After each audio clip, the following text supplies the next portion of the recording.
Sa konstruksyon, ang door and window schedule ay isang listahan sa isang plano na nagdedetalye ng lahat ng pinto at bintana sa isang proyekto, kasama ang kanilang lokasyon, sukat, uri, hardware, at finish. Ito ay mahalaga para sa mga kontraktor upang ma-order ang tamang materyales, may install ito ng wasto, at matiyak ang tibay at aesthetics ng gusali. Ano ang door and window schedule? Ito ay isang talaan, document, na naglalaman ng kumpletong impormasyon tungkol sa lahat ng mga pinto at bintana na gagamitin sa isang proyekto. Nagsisilbi din itong centralized drawing para sa mga details ng bawat item. Bakit ito mahalaga?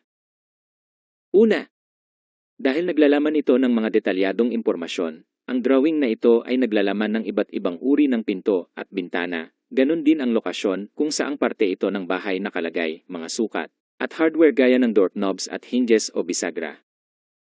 Pangalawa, para sa mga kontraktor, ang mga kontraktor ay gumagamit ng schedule upang makuha ang tamang pinto at bintana na naayon sa proyekto at para matiyak na tama ang pag-install nito sa mga opening. Pangatlo, nagbibigay ito ng koordinasyon. Pinapadali nito ang pag-coordinate sa pagitan ng arkitekto, engineer at mga subcontractor. Pang-apat, natitiyak ang kalidad ng proyekto. Nakakatulong ito sa pagtiyak na ang mga pinto at bintana ay akma sa mga kinakailangan ng disenyo at functionality na nagpapaganda rin sa pangkalahatang kalidad at aesthetics ng gusali. Mga pangunahing bahagi ng isang door and window schedule. Ang mga code o kodigo.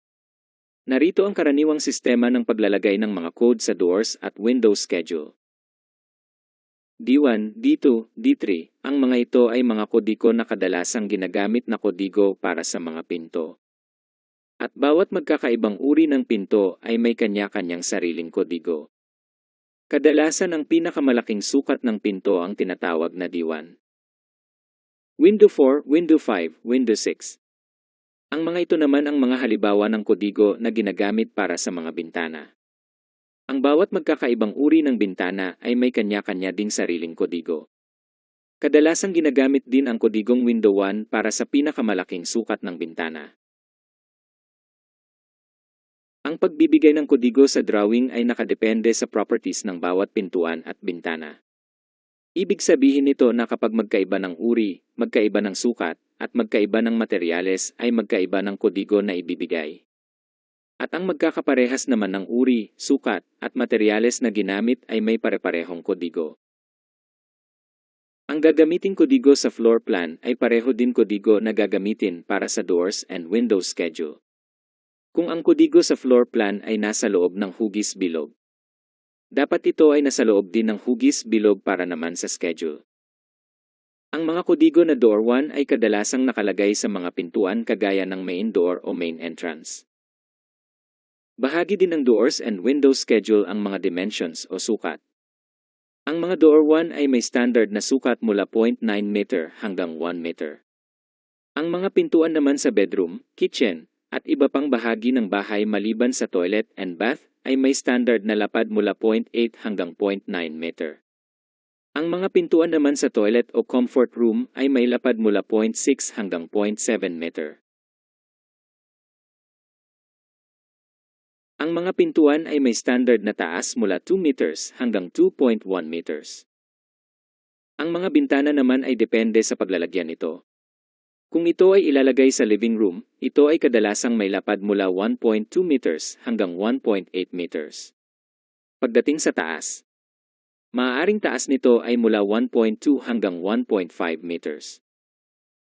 Kung ito ay ilalagay naman sa bedrooms, standard na lapad nito ay mula 1.2 hanggang 1.5 meters. Standard na sukat naman ng taas ay mula 0.9 meters hanggang 1.2 meters. Kung ito naman ay para sa kitchen, standard na lapad nito ay mula 1.2 hanggang 1.8 meters. At taas naman na mula 0.6 hanggang 1.5 meters. At kung ang bintana naman ay ilalagay sa toilet and bath, ito ay may standard na lapad mula 0.6 meter hanggang 0.7 meter. At taas lang mula 0.6 meter hanggang 0.7 meter. Typical na sukat naman ng bintana mula sa finished floor line hanggang sa lower window sill ay 0.9 hanggang 1 meter maliban lamang kung ang mga bintana ay nakalagay sa mga toilet na kinakailangang medyo mataas kaysa sa standard na sukat. Ang mga sukat na ito ay standard na sukat. Maaari pa ring magbago ang mga sukat na ito depende sa design na sukat ng architect at preferred na sukat ng client. Kasama sa mga bahagi ng doors and window schedule ang iba't ibang uri o type ng mga pintuan at mga bintana. Ang mga sumusunod ay mga uri ng pintuan. Ang panel door. Ito ay isang tradisyonal na uri ng pintuan. Binubuo ito ng mga vertical stiles, horizontal rails at mga panels. Flush door, isang simpleng uri ng pintuan. Mayroon itong flat surface sa magkabilang sides. Ideal na gamitin para sa isang modern at minimalist na interiors.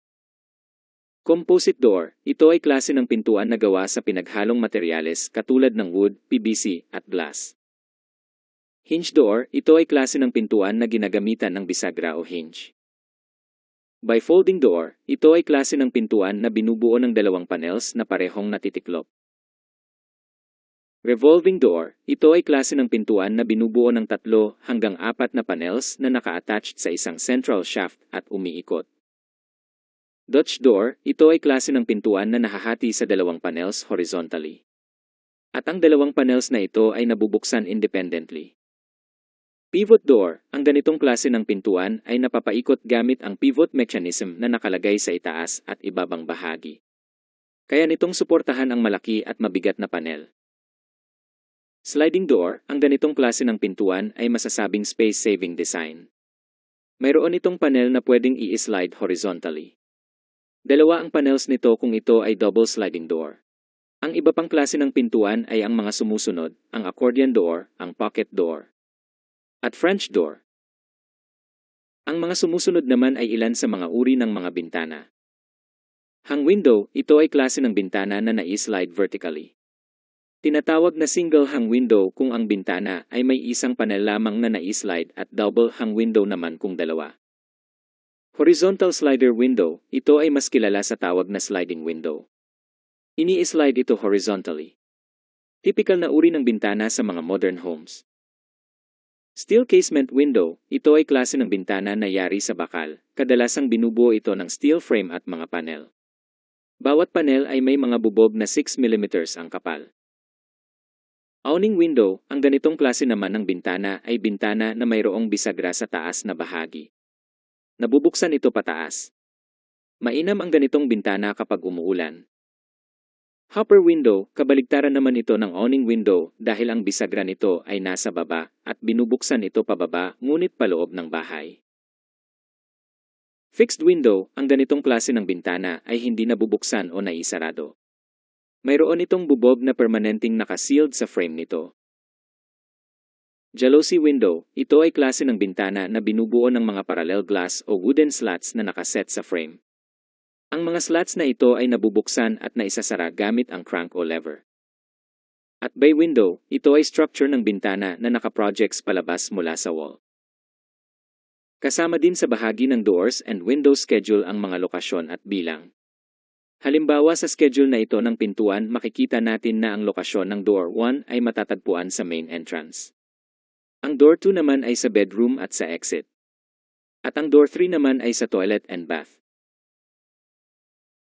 Malalaman din natin ang tamang bilang ng mga ito. Halimbawa sa window schedule na ito, makikita natin na ang window 1 ay may isang bilang lamang at ito ay matatagpuan sa bedroom. At ang window 2 naman ay may 3 at matatagpuan ang mga ito sa living room. Ang ibig sabihin ng FFL ay finished floor line. Indikasyon ito ng linya o level ng sahig.